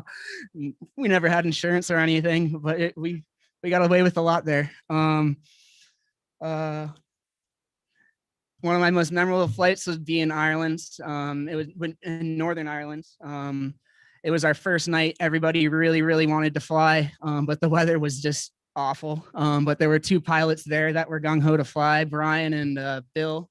Bill's around here somewhere. And then somebody there told Brian if we could fly to their house, he had a beer fridge. So, he had a target. But we pretty much knew we were going to get rained on during this flight. And we did. We could see it coming. It was just a wall of water, and see it coming sideways. And Ireland, you can land pretty much anywhere there's not livestock, unless if you're over a bog. And we happened to be over this monstrous bog. So I was flying. Brian could tell I was nervous. So Chris, I'm going to take over.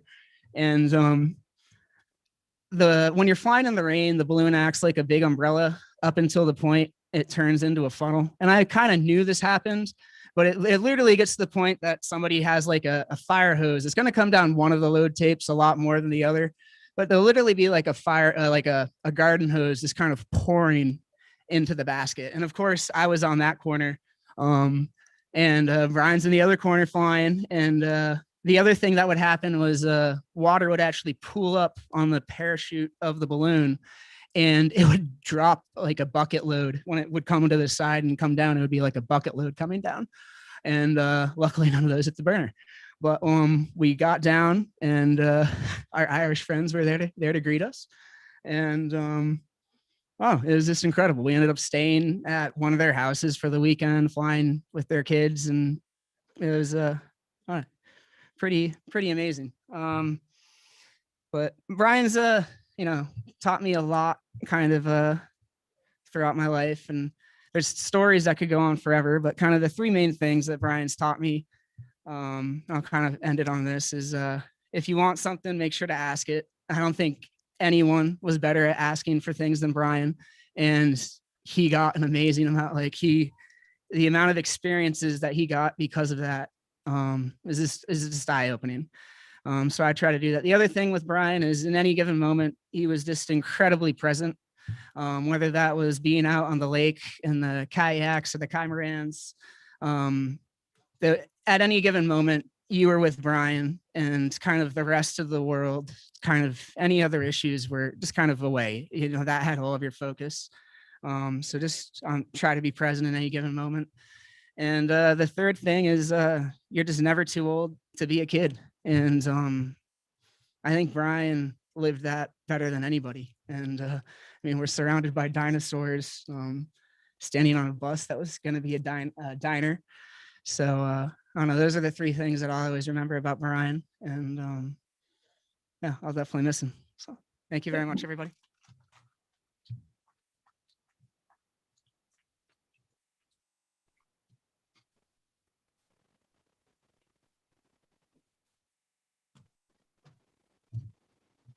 Hi, everybody. My name is Jordan Long. I used to live here. It's great to be back and see all these familiar faces. The island of wayward men, as Tina used to call it. Always something interesting. There's a lot of stories here beyond Brian, but responding to Brian's death, I'm not going to ad lib like Chris. I can't do that. So I'm going to try and read this.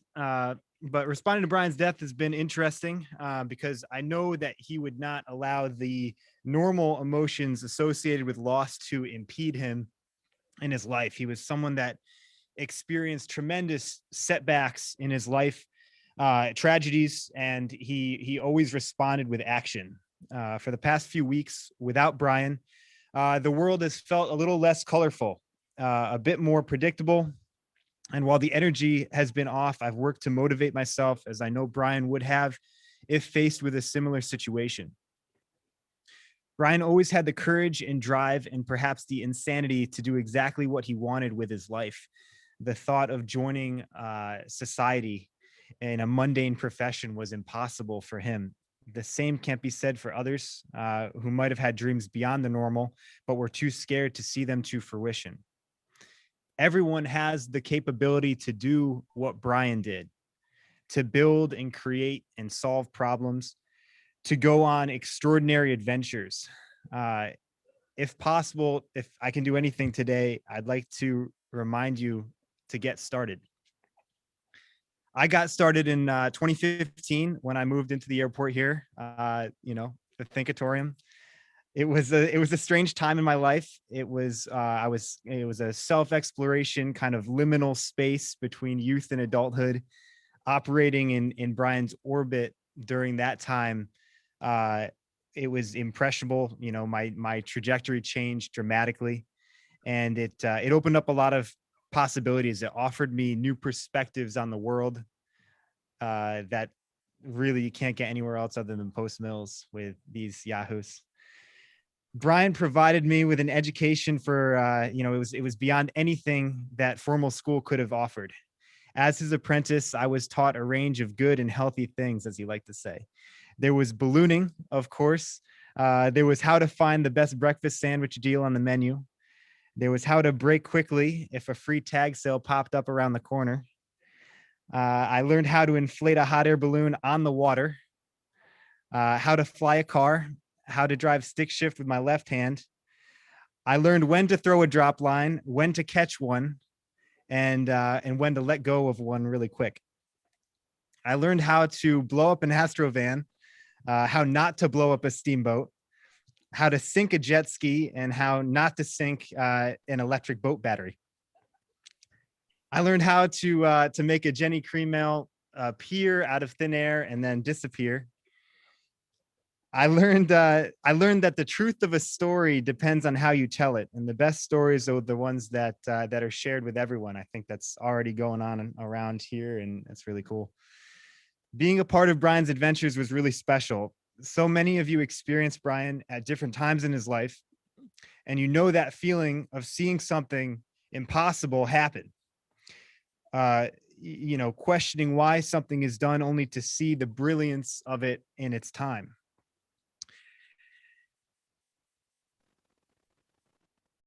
How exhausting and how exhilarating being in Brian's case was.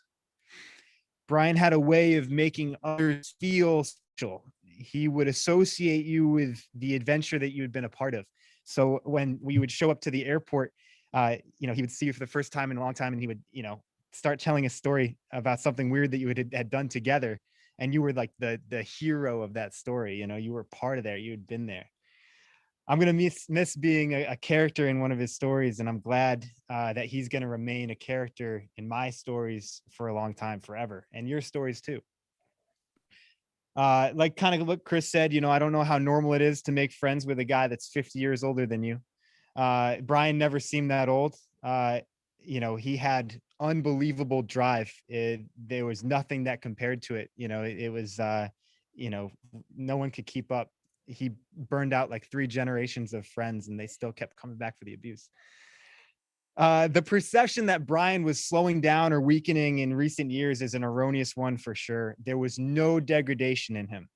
To his last day, he could still outthink, out-organize, out-teach, out-talk, out-create, and especially outfly anyone. That's a promise. He could no longer throw a propane tank over his shoulder, though. That was one thing. But he told me after he watched me do it and hurt myself that, you evolved past that. I guess I should have known Brian wasn't going to be around forever. But now that he's gone, I guess I'll have to carry on, I guess it's time to evolve and think up of some ideas on my own and then make them happen as best I can. I guess the best way to celebrate and commemorate Brian is to go out and do something incredible today. It's kind of a call to action for all of you. It's what I hope you take out of this. Go make a weird friend, go start a project, go get into trouble, talk to strangers, tell stories, have a beer, take a trip, share something that you're passionate about, solve some problems that people don't even know are problems, build a prototype out of plywood and duct tape, take a float on the lake, go smile at a pretty girl when she helps you pack up your balloon, go on a quest to see something neat on the side of the road, and above all, don't accept the normal. Nothing exceptional ever happened from marching to the rhythm. The world is filled with projects and art and wonderful people. You can watch it and you can dive in and get your hands dirty. And I encourage the latter because Brian, he never liked to see anybody with their hands in their pockets. So take out your hands and do something. Thanks.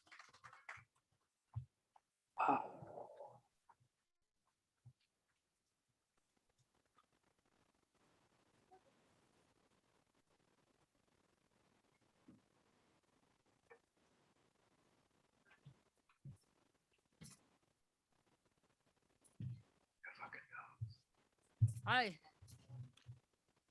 Just the one looking up. Hi, I'm Joni Wassos, and I met Brian my senior year of high school and I was 18. And I was one of the oddballs in his crew because I was female. But I was one of the guys. I was always one of the guys in Brian's eyes. And we did some really strange things. He was still in Connecticut when I met him, and I'm not from Connecticut. I grew up in New Hampshire and moved to Vermont way before Brian did. I was back and forth across the border for a long time. And so I was actually with a different balloon crew when I met Brian, and he went, "It doesn't matter which balloon you came with. I need you today. I'm taking you." So I was 18 and I went, okay.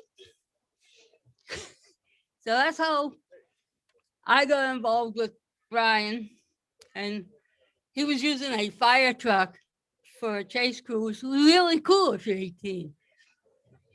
So that's how my relationship started with Brian. It just kind of fireballed out of that. And I started doing some sewing with him. And then he moved up here and he wasn't much in cooking. So he used to get me to go and buy hamburgers that he could freeze so he'd have food to eat. Of course, I did that. And then someone mentioned before he liked to go to Stowe, and I'd go up to Stowe with him to the antique meets, and we had sleep somewhere. So Brian would sleep underneath the Model A, and I'd sleep inside the Model A cab. I'm this tall. It's about that wide. So we did really strange things, and we did a lot of ballooning. And I lived down at the end of the runway in the little log cabin. It has no electricity or running water. And every morning I'd get up and run down here and I'd be his crew chief.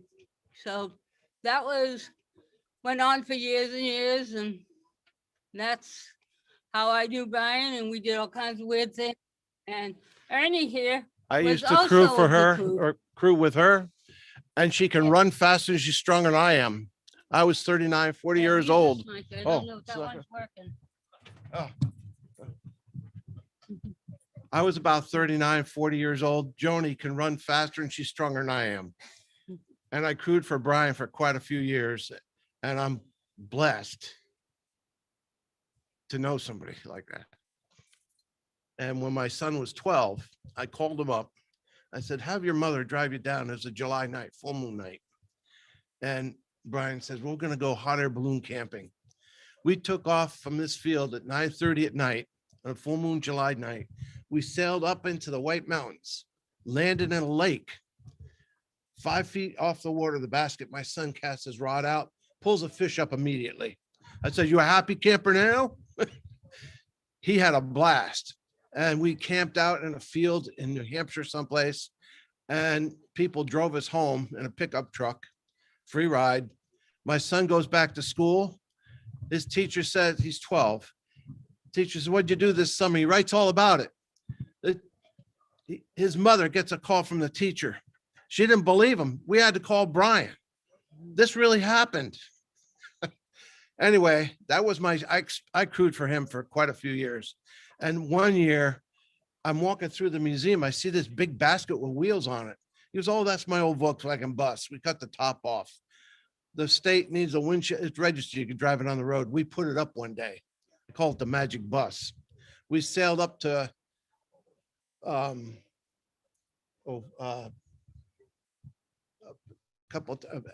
Haverhill.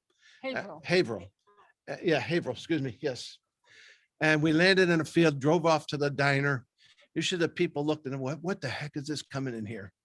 But that was quite a feat, you know. But that's all I got to say. I could go on forever. Thank you.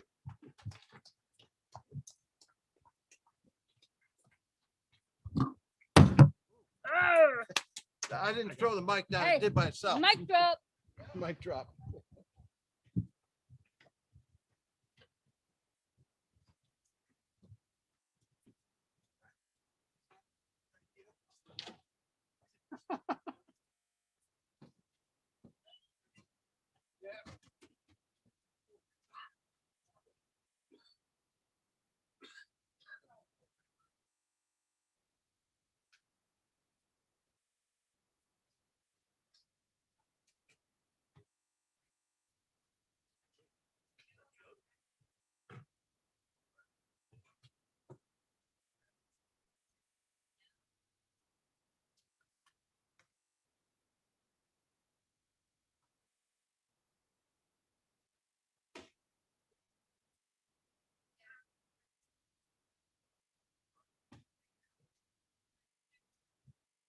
Are we still doing?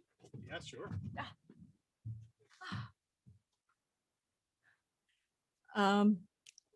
My name is Young Hee Che, and I am a neighbor just over that way. And even though other people have spoken about Brian's balloon whoosh whoosh every morning as the alarm clock, or all kinds of fun, exciting stories about being up in the air with him, I don't have those kinds of stories. But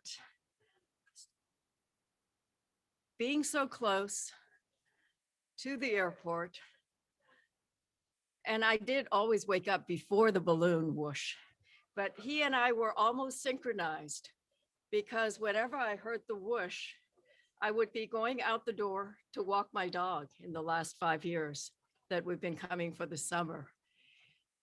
And and sometimes, you know, he would be flying over whatever path I happened to take. And then at the end of the day, also around 6:30, 7 o'clock, depending on the timing, I would be just about to get the dog on the leash for her evening walk. And then I would hear the balloon again. And so we were in sync doing his ethereal activity and me, my very, very terrestrial, down to the ground activity. But somehow, I guess we shared love of this place, of this airport, this beautiful landscape, the trees, the mountains, the amazing sky and the clouds. And so for that, I'm grateful for the time that I knew Brian. And even though we were not great friends, I will miss him a lot, as will anybody who ever had any opportunity to come. I mean, many of my house guests, family and friends who visited, they always remember the airport and Brian and the museum of what? Rusty, dusty, fusty stuff forever with great joy. And that's the thing, with a tremendous amount of joy. Thank you.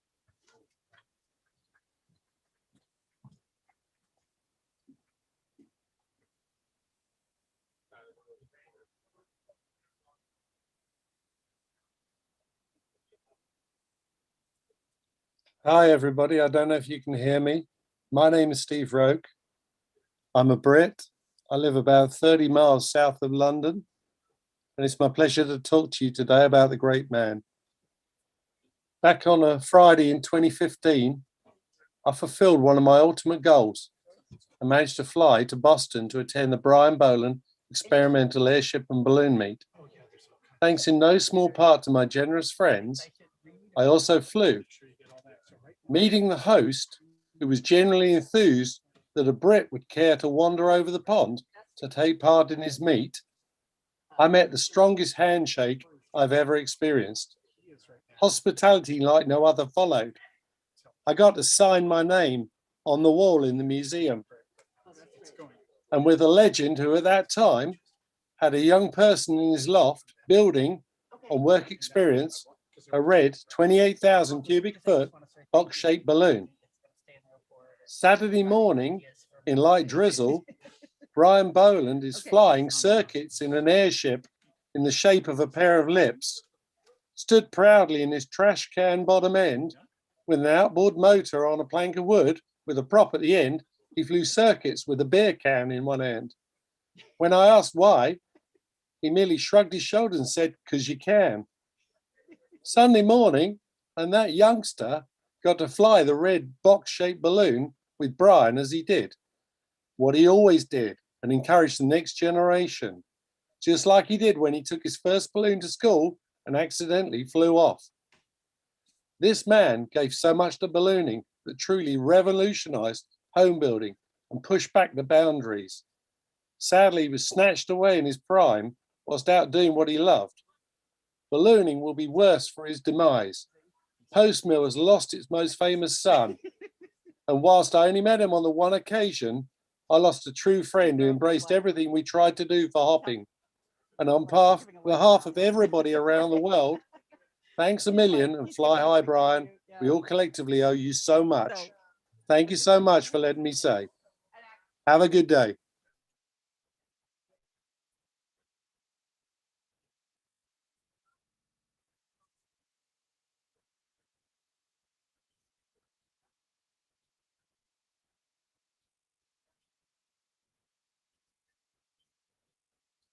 Whenever you're ready. Sorry. No problem. Thank you all for being here. Thank you for your wonderful stories. I was just listening a little bit to the what's happening on the YouTube stream, and there's some great color commentary there too. So you may want to go home and relive all this. For anybody who's wondering, Brian's desire was for Post Mills Airport to remain an airport, and that is like my mission to make that happen. So this will stay an airport, you know. So whatever it takes, and I know I'm going to need help from people, but I will be reaching out and we will keep it the home of multiple forms of aviation, creativity, generosity, and community. So thank you all so much for being here.